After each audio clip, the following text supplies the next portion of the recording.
এই তোমরা আমার এটা দেখতে পাচ্ছ, শেয়ারিংটা দেখতে পাচ্ছ?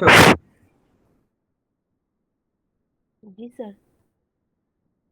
একটু তোমার কথা কিন্তু আস্তে শোনা যাচ্ছে। জি স্যার, দেখা যায়। আচ্ছা, বলো, গত সপ্তাহে তোমাদের তো বলেছিলাম যে ভার্চুয়াল ওয়ার্ক মেথডটা একটু দেখে আসবা, দেখে আসছো?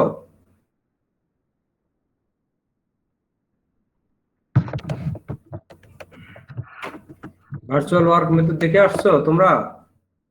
স্যার একটু দেখছি, বাট লাস্টের দিকে এগুলো বুঝতেছি না। ডাম্মি লোডের কথাগুলো বলতেছিল। আচ্ছা আচ্ছা, হ্যাঁ।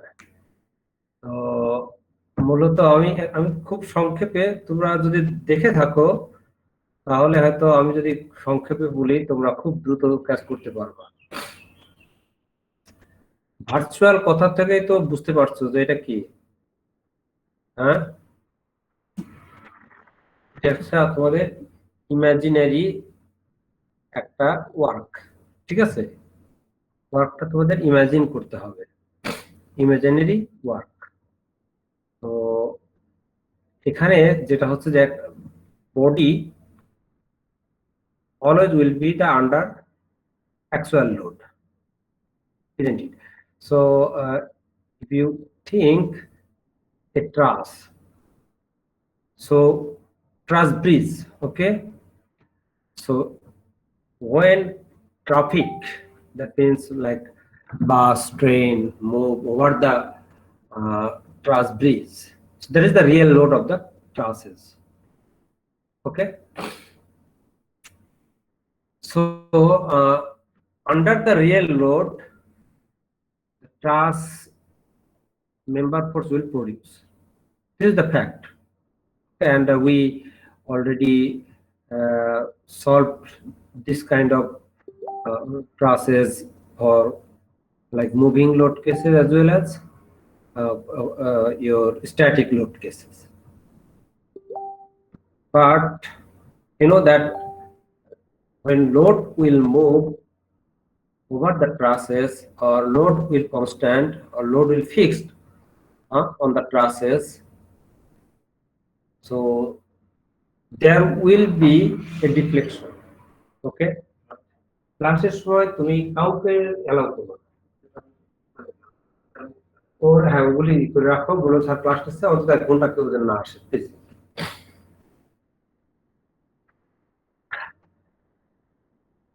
So when load is on the truss, there will be deflection. Basically, we need to determine that deflection, and after getting that deflection for their maximum like probable loads of the structures, designer can finalize the design of the truss members, okay? So this is the systematic analysis of truss, not only truss or any other structures, okay? So in solving or in determining the deflection, we learned several methods like area moment method, conjugate beam method, and also some other methods, but those methods we applied for beam and frame analysis cases, okay? But truss analysis cases, we don't know how to calculate the deflections. So one of the method we discussed in the last week, that is energy method, and that is it is said that energy method is not a universal method. So we will always look for universal method, okay? So and virtual work method is a kind of like energy work energy method, but it's a extended version, okay? So using that virtual work method, any kind of structure, not only trusses, beams, frames, plates, shells, so any kinds of structures with under any kinds of loads, you would be able to determine the deflections, okay? So why the problem is why it's called the virtual work? Work is fine. Work energy method, from work energy method we know the work, but why its name is virtual work method? So when this method developed, they applied virtual load. Virtual load means imagination load, and that load is called the dummy load. Okay. So what is virtual load? What is imaginary load? Or what is dummy load? So that load, like in this books, it's called Q system loads. Okay. So what is Q system load or what is dummy load? Dummy load is the first a unit load, okay, one kip load on the structures, and for that one kip load, the structure will the internal forces of the structure will produce this. Okay, all these things, all internal forces and your shear force, bending moments, everything you would be able to determine for one kip loads. If it's trusses, then all member forces would be able to determine. So what happened, if you know the all reaction or internal forces and all internal forces of the truss member, or like bending moment or shear force of the beam frames, then what will happen with that forces? Now you see, when actual load will act on the structure, then due to that actual load, structures will deflect or structure will get deformation externally as well as internally. So for one kip, with that one kip load, okay, one kip load will not remove from that structure. With one kip load, just apply actual load on the structure. So when we applying actual load on the structure, there is a deformation, or there will be internal deformation as well as external deformation. So what will happen? So you know the one kip load you applied before, that load is already exist on the structures, and with that virtual or one kip load, you are again applying your real load on the structure, and due to that real load, structure will deform. That means when after applying the real load, when structure will deform, then one kip load, that one kip load and one effect of one kip load are moving. Okay. So when virtual load, when real load creating deformation, and your virtual, that is one kip load, are moving up to that deformation, that means your virtual or dummy load is creating work. Okay. But work done is happening on the dummy load or virtual load, and also the internal forces developed due to the dummy load, that is also working internally. So here the advantages is, you see that when real load is applying, for that real load, whatever deformation or displacement is happening, that deformation or displacement is like for dummy load, and you know the dummy load, and you also know the displacement of dummy load. So for dummy load cases, the work done of external load and work done of internal load are defined, or you would be able to calculate that things. So once you get that work done, internal work done and external work done, just apply the principle of conservation, that is equal to your external work done of virtual load equal to strain energy. Just strain energy is nothing but internal work done. So just apply this virtual work principle and solve for displacement of your real load cases. So this is the basically principle of virtual work method. So here in these books, the dummy load is nothing but like your virtual load. Virtual load, it means like one keep load we assume before applying the real load. That one keep load is called the virtual load, and here it is saying the Q system load.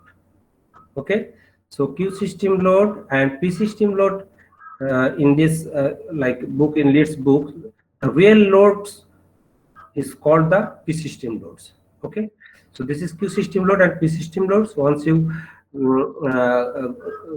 get the internal responses here, internal response means like axial forces for stress cases and bending moment and shear forces for beam and frame cases. So once you know the internal forces for Q system loads, and once you know the internal forces for P system loads, then applying a principle of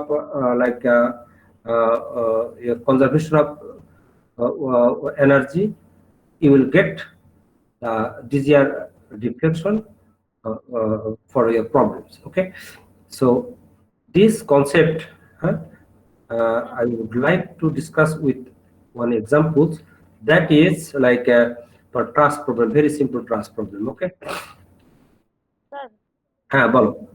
মানে এই যে মানে virtually যে active লোডটা দেওয়া হচ্ছে হ্যাঁ, ওইটার কারণে যে ইন্টারনাল এবং এক্সটার্নাল যে ডিফ্লেকশনটা হচ্ছে ওই অ্যাক্টিভ লোডটাকে আমরা ডামি লোড বা ভার্চুয়াল লোড বলতেছি।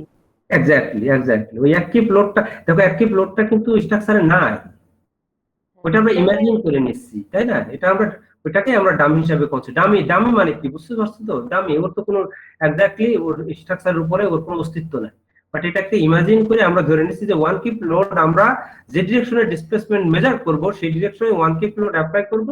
ওয়ান কিপ লোড অ্যাপ্লাই করার সঙ্গে সঙ্গে দেখবা যে স্ট্রাকচারের ভিতরে তোমার ইন্টারনাল ফোর্সও ডেভেলপ হয়ে যাবে। এই অবস্থাতে রেখে দাও ওই ওয়ান কিপ ফোর্স উইথ তার প্রত্যেকটা মেম্বারের ইন্টারনাল ফোর্স তুমি জেনে রেখে দাও। এখন তুমি রিয়েল লোড স্ট্রাকচারে অ্যাপ্লাই করো। রিয়েল লোড স্ট্রাকচারে অ্যাপ্লাই করলে ওয়ান কিপও মুভ করবে, ইন্টারনাল লোডও মুভ করবে। তার ওয়ান কিপ মুভ করলেও তার ওয়ার্ক হবে, ইন্টারনাল লোড মুভ করলেও তার ওয়ার্ক হবে। এই দুইটা ওয়ার্ক তখন ইকুয়াল করলে দেখবা যে ওয়ান কিপ লোড যতটুকু মুভ করলো রিয়েল লোডের আসলে ডিসপ্লেসমেন্টটা অতটুকু কিছু ছিল, ওই ডিসপ্লেসমেন্টটা তখন তুমি পেয়ে যাবে। মানে রিয়েল লোডের কারণে যে ডিসপ্লেসমেন্টটা হবে সেটা আমরা ওই ইমাজিনারি লোড দিয়ে বুঝতে পারবো। এক্স্যাক্টলি, তো ওই ইমাজিনারি লোডের ওয়ার্ক ডান দ্বারা সেটা তুমি বুঝতে পারবে। জি স্যার, বুঝছি। ক্লিয়ার কিনা সবার কাছে? তোমার কাছে তো ক্লিয়ার হয়েছে নাকি? জি স্যার। ওকে, একটা এক্সাম্পল দেখলে আরো সুন্দর ক্লিয়ার। ভেরি ভেরি সিম্পল, আমি তোমাদের চেষ্টা করেছি ভেরি সিম্পল ভাবে বলে দেওয়ার জন্য। এই জন্য তোমাদের পড়ে আসতে বলছিলাম যে তোমরা যদি একটু পড়ে আসতে একবার জিনিসটা খুব সুন্দর হতো। তবে মনে রাখবা এখানে খুব একটা ভেরি নাইস কনসেপ্ট হচ্ছে যে তোমাদের ডামি লোড যেটা তুমি এখানে তুমি অ্যাসিউম করে নিচ্ছ, বা ডামি লোড যেটাকে বলতেছো, এই ডামি লোড মানে আমরা ওয়ান কিপ লোড অ্যাপ্লাই করব। এই ওয়ান কিপ লোডটা অলওয়েজ আমার যে ডিরেকশনে ডিসপ্লেসমেন্ট মেজার করতে বলবে আন্ডার রিয়েল লোডের, হ্যাঁ, the deflection what we are going to measure, dummy load has to be applied on that direction. Okay, dummy load, or that means unit load, has to be applied on that direction. Okay, that is very important for beginning of the your virtual work method applications. Okay, so just was one example here, so give you the clear concept what I explained for this virtual work methods. Okay, this problem is the same, similar to the previous problem that we solved for work energy method. So this problem is like, you see the if you see the structure of that problem, this is the two members of the truss. Okay, two member truss problems, and 30 kip load is applied at joint B, and you are asked to determine the horizontal displacement of joint B under these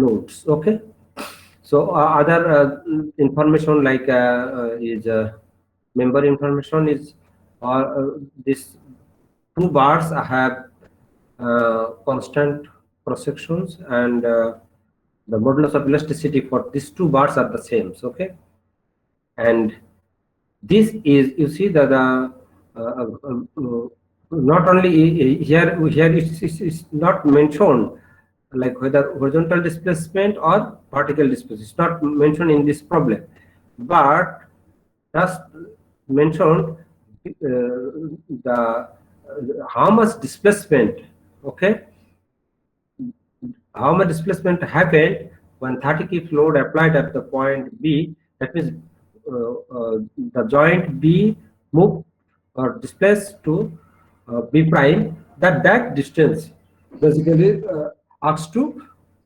determine. Okay. So here you see the when load 30 kip load is applying on the joint B, then joint B will move B to B prime. Okay, joint B will move B to B prime.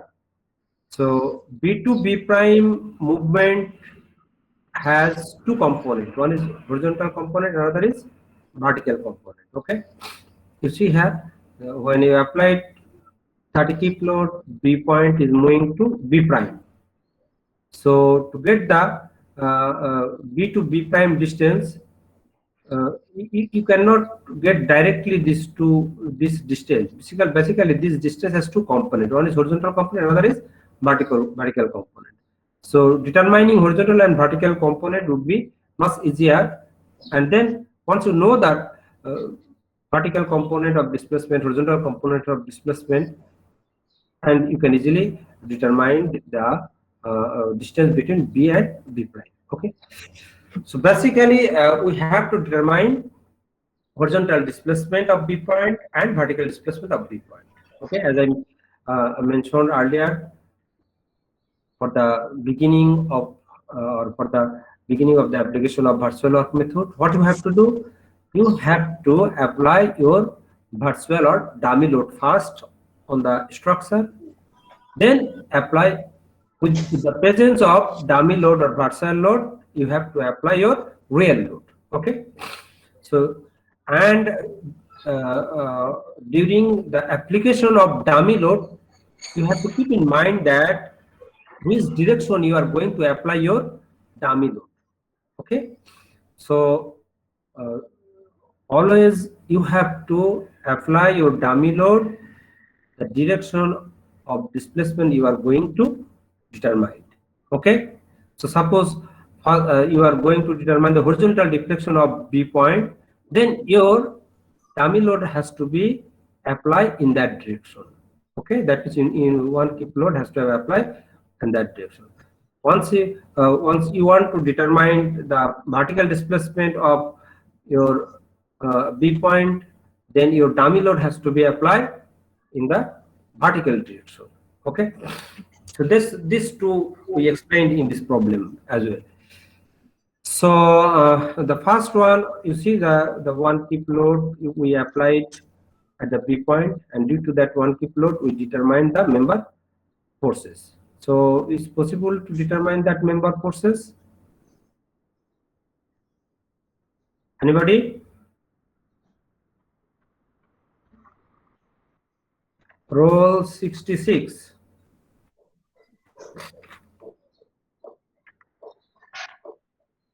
Roll 66 আছো? Yes, sir. হ্যাঁ বলো তো B পয়েন্টে active load apply করার পরে এই মেম্বারগুলির deflection বের করা সম্ভব? সরি, মেম্বারগুলির অ্যাক্সিয়াল ফোর্স বের করা?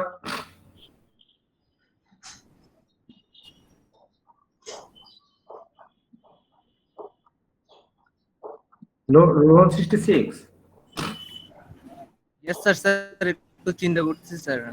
স্যার যাবে স্যার। এখন আমাকে বলো যে সাপোর্ট সিস্টেম দেওয়া আছে, ঠিক আছে, এই সাপোর্ট সিস্টেম থেকে তুমি কি এটা বের করতে পারবা?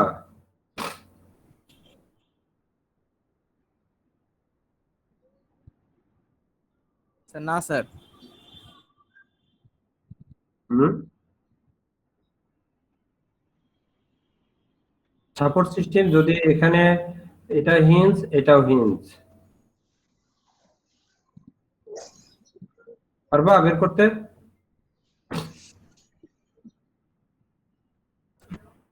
No sir. কে পারবে? তোমাদের টোটাল স্টুডেন্ট এখানে আছে 75। Out of 75 student who would be able to determine the member force as well as support reactions, that already shown in the uh, figures. But I just want to know how did you get that value, reaction value as well as member force value? Just explain. Sir C পয়েন্টের সাপেক্ষে moment নিলে No, C never. পয়েন্টে It's not possible this way. Anybody? Sir A B মেম্বারকে আলাদা করে B পয়েন্টে আমরা ওই যে ফোর্স গুলা বের করবো ইনক্লাইনলি। No. You have to apply joint method, or you have to apply joint method. G sir, মানে How do- মেম্বারটাকে আলাদা করে দেন জয়েন্ট মেথড অ্যাপ্লাই করা হবে। কোন মেম্বার আলাদা করবা তুমি? স্যার এবি মেম্বার, কোন মেম্বার? বিসি? যেটা সুবিধা হয় সেটা আর কি। আচ্ছা, এখানে বিসি মেম্বারটা যেহেতু ভার্টিক্যাল আছে তাহলে বিসিও করা যেতে পারে। তুমি আলাদা করে বের করে দেখছো? বের করতে পারবা? আছে মেম্বার আছে, সব ঠিক আছে। আচ্ছা, তোমাদের কনসেপ্টটা কি বলো তো? যে তোমরা জয়েন্ট মেথডে কি শিখে আসছো বলো তো? একটা জয়েন্টের ম্যাক্সিমাম 2টা মেম্বার ফোর্স আননোন থাকলে আমরা সম্ভব সেই জয়েন্ট ফ্রি করে জয়েন্ট মেথড অ্যাপ্লাই করে আমরা ওটা বের করতে পারবো। এটা তো শিখে আসছো নাকি? জি স্যার। তো সেই কনসেপ্টটা অ্যাপ্লাই করে পারবা কিনা দেখো তো। তুমি মনে করো বি জয়েন্ট ফ্রি করলা, বি জয়েন্ট ফ্রি করে তোমার কয়টা আননোন ফোর্স থাকছে? দুইটা। 2টা আননোন ফোর্স। 2টা আননোন ফোর্স তো তোমার বের করা সম্ভব নাকি? সাম অফ ভার্টিক্যাল করো, সাম অফ হরিজন্টাল করো, বের হয়ে যাবে নাকি? দুইটা আননোন। রো 67, তুমি কি বুঝছো? জি স্যার। বি জয়েন্ট ফ্রি করলে কয়টা আননোন ফোর্স আসবে বলো? বিজের দুইটা কি কি আননোন ফোর্স? 2টা। স্যার, একটা হলো হরাইজন্টাল ভার্টিক্যাল।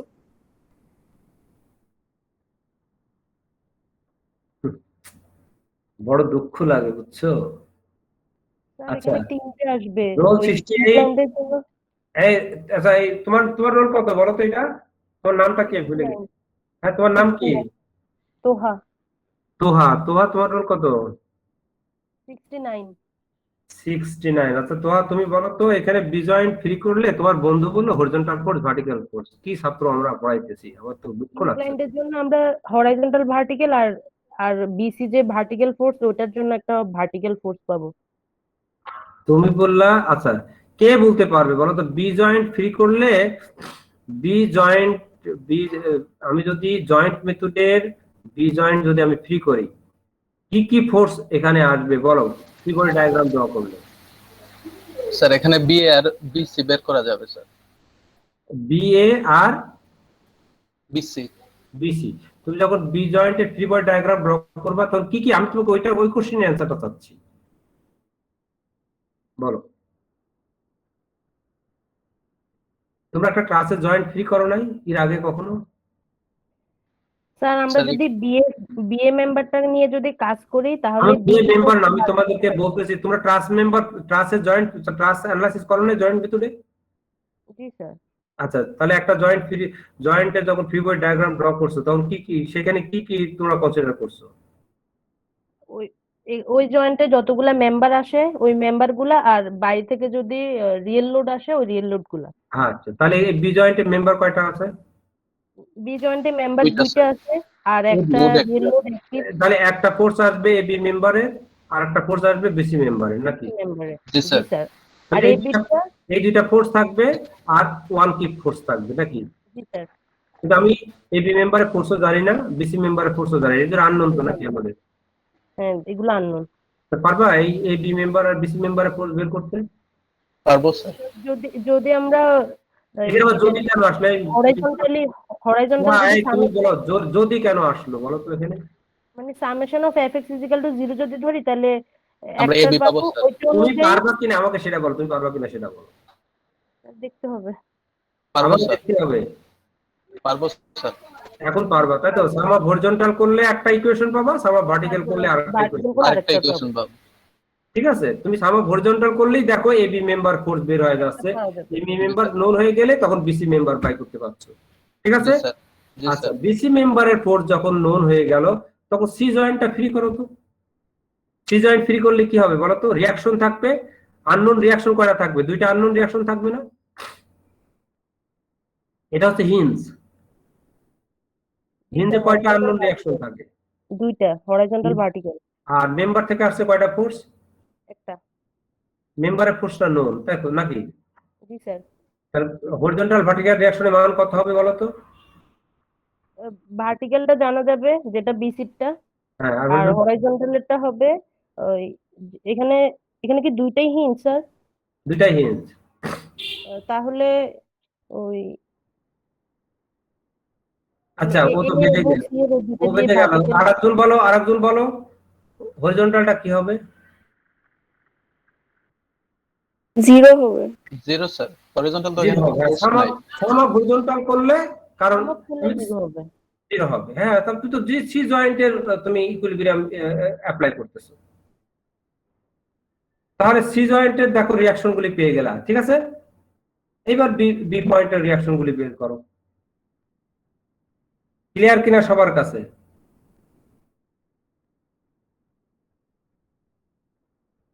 সবার কাছে কি ক্লিয়ার? জি স্যার, বুঝতে পারছি স্যার। রোল 72।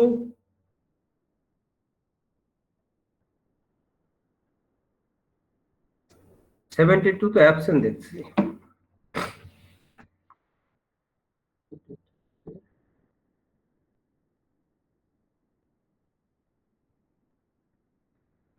হ্যাঁ, রোল 66 আছো? Yes, sir. 67? Yes, sir, আছি। 68? আছি sir. 69? Yes sir. 70? Yes, sir. 71? Yes, sir. 72? Yes, sir. আমি 72 ডাকলাম তখন তোমরা কোথায় ছিলা? স্যার নেটওয়ার্কের প্রবলেম ছিল। তাই তো, যাক ফাইন। এখন নেটওয়ার্ক ক্লিয়ার আছে তো তোমার? আচ্ছা 72 তোমাকে বলেছি, জি স্যার। তুমি বুঝতে পারছো কিভাবে রিয়াকশন বের করেছি বা মেম্বার ফোর্স বের করেছি? Yes sir. বুঝতে পারছো তুমি? জি স্যার। আচ্ছা 73?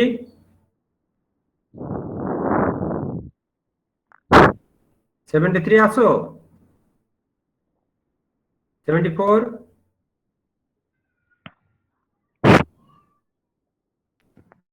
75? Yes sir. আচ্ছা 75 তুমি বলো তো যে 30 কিপ লোড অ্যাপ্লাই করলে তুমি কি রিয়াকশন বা মেম্বার ফোর্স গুলি বের করতে পারবা? জি স্যার পারবো। কিভাবে করবা বলো তো? তো সামেশন অফ এক্স আর summation of F of X আর সামেশন এফ অফ ওয়াই থেকে কোথায় অ্যাপ্লাই করবা সেটা? প্রথমে স্যার বি পয়েন্টে। বি জয়েন্টে, ঠিক আছে, ভেরি গুড। ও বুঝছে। 76? Yes, sir. 77? Yes sir. 78? Present sir. 79? 80? 81? Yes, sir. 82? Yes, sir. 83? Yes, sir. 84? 85? Yes sir. আচ্ছা 85। এবার তোমার কাছ থেকে আসি। এখন দেখো আমরা প্রথমে কি করলাম, আমাদের ডামি লোড, দেখো 1 কিপ ডামি লোড, সবাই ভেরি কেয়ারফুলি শোনার চেষ্টা করো। আমরা বলেছি যে আমাদের ভার্চুয়াল ওয়ার্ক মেথডের প্রথম কাজ হচ্ছে যে ডামি লোডটা অ্যাপ্লাই করতে হবে, যে ডিরেকশনে ডিসপ্লেসমেন্ট ডিটারমাইন করবো সেই ডিরেকশনে। তাহলে আমরা ডেল্টা এক্স ডিরেকশনে ডিসপ্লেসমেন্ট ডিটারমাইন করতে চাচ্ছি, তাহলে আমার ডামি লোড কিন্তু ওই ডিরেকশনে অ্যাপ্লাই করতে হয়েছে। দেখো ওয়ান কিপ লোড ওই ডিরেকশনে অ্যাপ্লাই করে প্রথমে আমরা সব মেম্বার ফোর্স গুলি এবং রিঅ্যাকশন গুলি বের করে নিয়েছি। এখন তুমি উইথ দিস ডামি লোড তুমি কি করবা, এখানে ডামি লোড এই অবস্থায় থাকবে, কিন্তু প্রথমে ডামি লোড কিন্তু এই অবস্থায় আছে। এখন এই ডামি লোডের উপরে তুমি 30 কিপ লোড অ্যাপ্লাই করলা। তো 30 কিপ লোড অ্যাপ্লাই করলে কি হবে, এই এবি মেম্বারের ভিতরেও ডিফরমেশন হবে, বিসি মেম্বারের ভিতরেও ডিফরমেশন হবে, অ্যাজ ওয়েল অ্যাজ বি পয়েন্টও মুভ করবে, করবে কিনা?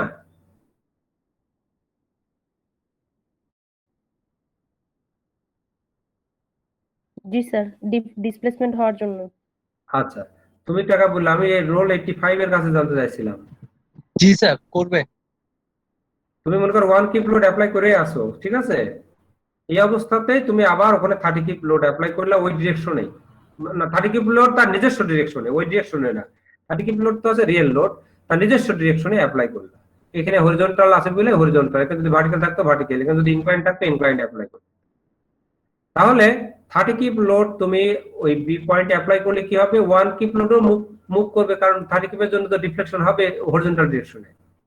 আবার এই 30 কিপ লোডের জন্য মেম্বার ফোর্স ডেভেলপ হবে না, সেই মেম্বার ফোর্স দেখো আগের ফিগারে আমরা অ্যাপ্লাই বের করে আসছি। এখানে 30 কিপ লোড যখন অ্যাপ্লাই করছো তার জন্য 50 কিপ মেম্বার ফোর্স, আর বিসি মেম্বার ভিতরে -40 কিপ হয়ে আছে, ঠিক আছে? জি স্যার। এখন দেখো যে এই যদি আমরা ক্লাস মেম্বারের ক্ষেত্রে জানি কি, যে যদি তার অ্যাক্সিয়াল লোড জানা থাকে, তার প্রসেসর এরিয়া যদি জানা থাকে, লেন্থ যদি জানা থাকে, তার আমরা কতটুকু ডিফরমেশন হবে অ্যাক্সিয়ালি সেটা কিন্তু আমরা বের করতে পারবো কিভাবে, পিএল বাই এই ফর্মুলার সাহায্যে, তাই তো? তাহলে এখন দেখো আমরা যখন 30 কিপ লোড অ্যাপ্লাই করছি তখন 1 কিপ লোড এক্সটারনালি মুভ করছে, আর 1 কিপ লোডের জন্য যে ইন্টারনাল ফোর্স গুলি ডেভেলপ হয়েছিল সেগুলিও কিন্তু মুভ করছে। কতটুকু মুভ করছে, 30 কিপের জন্য যে ডিফরমেশনটুকু হচ্ছে ইন্টারনালি সেটুকু পরিমাণ ওই তোমার এই যে 5/3 4/3 কিন্তু মুভ করছে। এখন সেইগুলির তুমি কনজারভেশন অফ এনার্জির প্রিন্সিপাল যদি অ্যাপ্লাই করো তাহলে দেখো কি হবে, 1 কিপ লোড কতটুকু মুভ করছে, ডেল্টা এক্স পরিমাণ, সে দেখো 1 কিপ ইনটু ডেল্টা এক্স, এটা হচ্ছে এক্সটার্নাল ওয়ার্ক ডান। আর ইন্টারনাল ওয়ার্ক ডান কি হলো, 5/3 কতটুকু মুভ করলো বলো তো, কেউ বলতে পারবা? 5/3 মুভ করতেছে কতটুকু, সেটা হচ্ছে দেখো 30 কিপের জন্য যে ফোর্সটা ডেভেলপ হয়েছে, 30 কিপের জন্য কোন ফোর্স ডেভেলপ হয়েছে, 30 কিপের জন্য ফোর্স ডেভেলপ হয়েছে 50 কিপ। তাহলে 50 কিপ এবং তার জিওমেট্রিক প্রপার্টি থেকে আমরা ডিফরমেশন কতটুকু পেয়েছি, 50 ইনটু তার লেন্থ পিএল বাই এই, তাহলে এই ডিফরমেশনটুকু পেয়েছি না? তাহলে ওই ডিফরমেশনটুকু কার হচ্ছে, এই 5/3 কিপের লোডের ওই ডিফরমেশনটুকু হচ্ছে, তাহলে ওই ইন্টারনাল ফোর্স। তাহলে এখানে দেখো দেখো প্রথমেই আমি করছি 50 ইনটু তার length divide by PL by A E, A হচ্ছে তোমার 2 হচ্ছে a স্কয়ার এ ই। তাহলে এইটা হচ্ছে বেসিক্যালি এই যে এই পুরো যে জিনিসটা এইটুকু হচ্ছে তোমার ডিফরমেশন, এই 5/3 ছাড়া বাকি পার্টটুকু এইটুকু হচ্ছে তার ডিফরমেশন। তাহলে 5/3 ফোর্স ইন্টারনালি এতটুকু ডিফরমেশন হচ্ছে, তাহলে এটা হচ্ছে স্ট্রেন এনার্জি হচ্ছে, তাহলে এটা এই মেম্বারে। তার পরবর্তী আরেকটা মেম্বারে আছে দেখো 3/4, এই মেম্বারেও ইন্টারনাল ওয়ার্ক হবে বা স্ট্রেন এনার্জি ডেভেলপ হবে, সেটা হচ্ছে দেখো এটা দেখে তার ডিফরমেশনটা আমরা, ডিফরমেশনটা কার, 30 কিপ লোডের জন্য যে ফোর্স ডেভেলপ হয়েছে ইন্টারনালি তার ডিফরমেশন। যতগুলি মেম্বার থাকবে সব মেম্বারগুলি স্ট্রেন এনার্জি ক্যালকুলেট করে সাম করবা, সেটা কি হবে, এক্সটার্নাল ওয়ার্ক ডানের সমান হবে। এইভাবেই দেখো আমরা ডেল্টা এক্স ক্যালকুলেট করতে সমান ইকুয়াল করে ডেল্টা এক্স ক্যালকুলেট করব।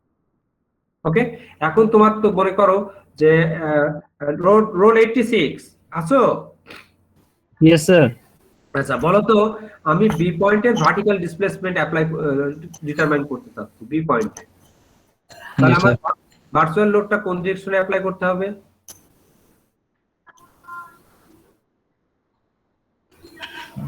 আমি বলেছি ডে পয়েন্টের ডিফ্লেকশন মেজার করতে আমরা চাচ্ছি ভার্চুয়াল বা ডামি লোডটা আমাকে সেই ডিরেকশনে অ্যাপ্লাই করতে হবে। তাহলে আমাকে এখানে দেখো হরিজন্টাল, যখন আমরা চাইছিলাম হরিজন্টাল স্যার ওয়াই ডাইরেকশনে, তাহলে ওয়াই ভার্টিক্যাল ডিরেকশনে অ্যাপ্লাই করব, তাই তো? তাহলে ভার্টিক্যাল ডিরেকশনে অ্যাপ্লাই করে আমার প্রথমেই কাজ হচ্ছে মেম্বার ফোর্সগুলি বের করা। দেখো এইখানে দেওয়া আছে, দেখো 1 কিপ লোড ভার্টিক্যাল ডিরেকশনে অ্যাপ্লাই করে মেম্বার ফোর্স আমরা বের করে দিয়েছি। মেম্বার ফোর্স এটা 0 পেয়েছি, এটা 1 পেয়েছি। এখন তুমি তোমার রিয়েল লোড অ্যাপ্লাই করো। আমি বলেছি যে রিয়েল লোডে কোনো ডিরেকশন চেঞ্জ করা যাবে না, যে ডিরেকশন স্ট্রাকচারের উপর কাজ করবে সেই ডিরেকশনেই থাকবে কিন্তু রিয়েল লোড। তো 30 কি হরিজন্টালি কাজ করছে, হরিজন্টালি অ্যাপ্লাই আছে, হরিজন্টালি অ্যাপ্লাই করলাম। 30 কি হরিজন্টাল অ্যাপ্লাই করার জন্য তো তোমার ডিফরমেশনটা হবে, ভার্টিক্যাল ডিফরমেশন হবে, মেম্বারের ডিফরমেশন হবে, সবই হবে। জি স্যার। সবগুলো হবে। এক মিনিট প্লিজ। দেখো বলো। হ্যাঁ,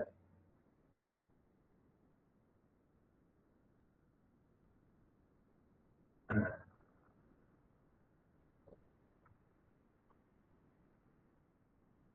আমার 26 জুলাই হবে আমার পরীক্ষাটা, না? আচ্ছা ঠিক আছে, হ্যাঁ আচ্ছা আচ্ছা আচ্ছা, ঠিক আছে ঠিক আছে, ওকে। তুমি রুটিন পাঠাবা তো?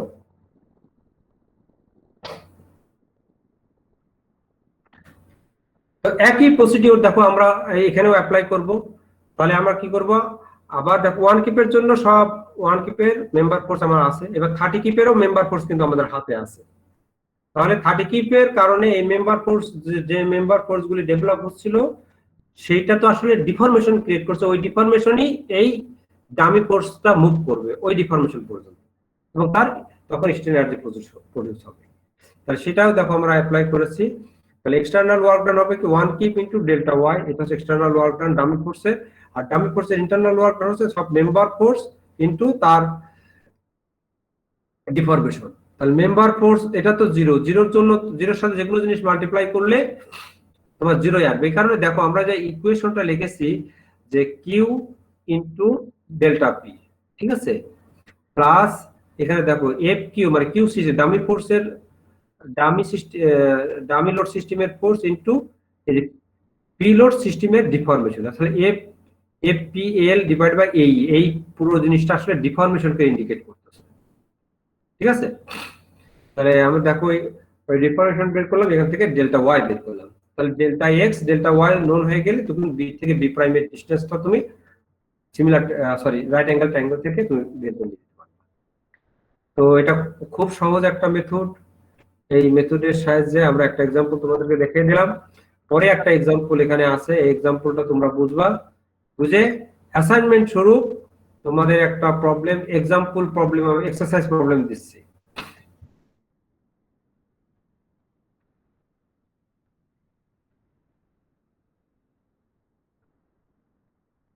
এক্সারসাইজ প্রবলেমটা তোমরা করবা।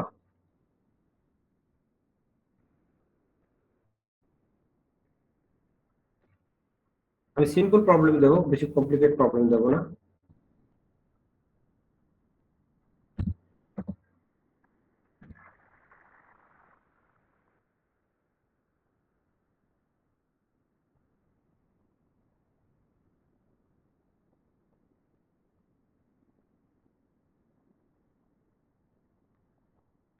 তোমরা তো যেহেতু এখনো তোমরা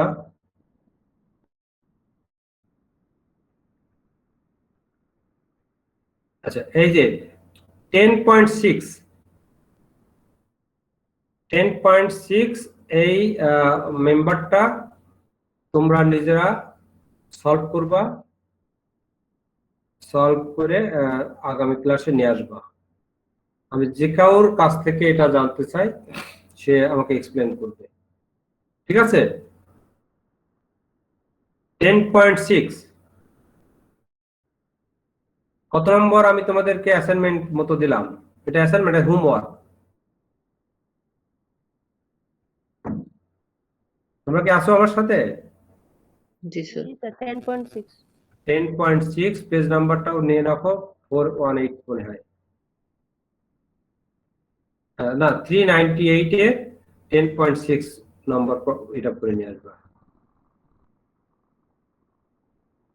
না এটা তোমাদের এখানে ডিসপ্লেসমেন্ট কিছু ধরবা না তোমরা, এগুলি তোমরা পারো না, ওরা শেখানো হয়নি। কোনো ডিসপ্লেসমেন্ট, শুধু খালি লোডটা নিবা, ঠিক আছে। আগে থেকে কতটুকু ডিসপ্লেসমেন্ট হলো সেটা তোমরা কিছুই নিবা না, খালি এখানকার লোড, জাস্ট এই স্ট্রাকচারটা নিবা আর এই লোড নিবা, এই ট্রাসটা নিবা আর এই লোড গুলি নিবা, নিয়ে তুমি সি পয়েন্টে vertical and horizontal displacement calculate করে নিয়ে আসবা। হোমওয়ার্ক এটা তোমাদের ভার্চুয়াল ওয়ার্ক মেথড ইউজ করে। ওকে, আজকে পর্যন্তই। তোমাদের অ্যাটেন্ডেন্স আমি 86 পর্যন্ত দিয়েছি। 87, Yes, sir. 88, Present, sir. 89, sir 84 sir, current ছিল না sir. 89, Present, sir. 90, roll 90, 91, 92, Yes, sir. 93, Yes, sir. 94, Yes, 94, Yes, sir. 95, Yes, sir. 96, Yes, sir. 97, Yes, sir. 98, Yes, sir. 99, Yes, sir. Yes, sir. 99 আছো? Yes, sir. 100, Present, sir. 101, 101, 102, 3, Yes, sir. 4, Yes, sir. 5, 105, 102 আচ্ছা next সমস্যা ছিল 102 এখানে show করো। কি sir এখানে তুমি তুমি তো অনলাইনে নাই। আমি স্যার আমি আচ্ছা আচ্ছা 102 কে দেখতে পাচ্ছি। আচ্ছা 105, 106, Yes, sir. 107, Yes, sir. 108, Yes, sir. 109, 110, Yes, sir. 11, 12, Yes, sir. Present, sir. 13, Yes, sir. 14, Yes, sir. 15, Yes, sir. 16, Yes, sir. 17, Yes, sir. 18, Yes, sir. 19, Yes, sir. 20, Yes, sir. 21, Yes, sir. 22, Present, sir. 23, Yes, sir. 23, Yes, sir. 124, Present, sir. 125, Yes, sir. 126, Yes, sir. 127, Yes, sir. 128, Yes, sir. 129, Yes, sir. 130, Yes, sir. WRE और civil আর কেউ আছো? Sir 15 127। 15 127, sir 13 15 127। হ্যাঁ আর কে আছো? Sir 15 13 15 13। হ্যাঁ আর কে আছো?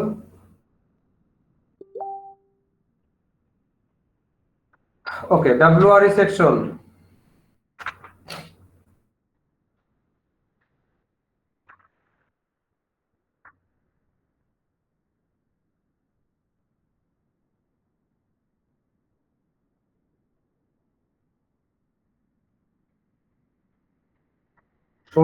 Role 16 আছো WRE? Yes, sir. 17, Yes, sir. 18, Yes, sir. 19, 20,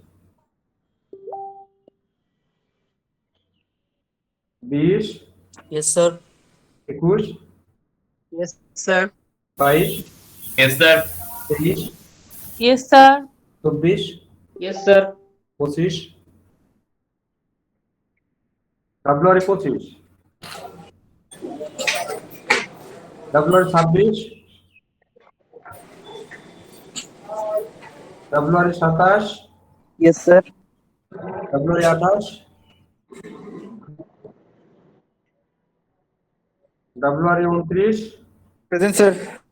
WRE 30, 30,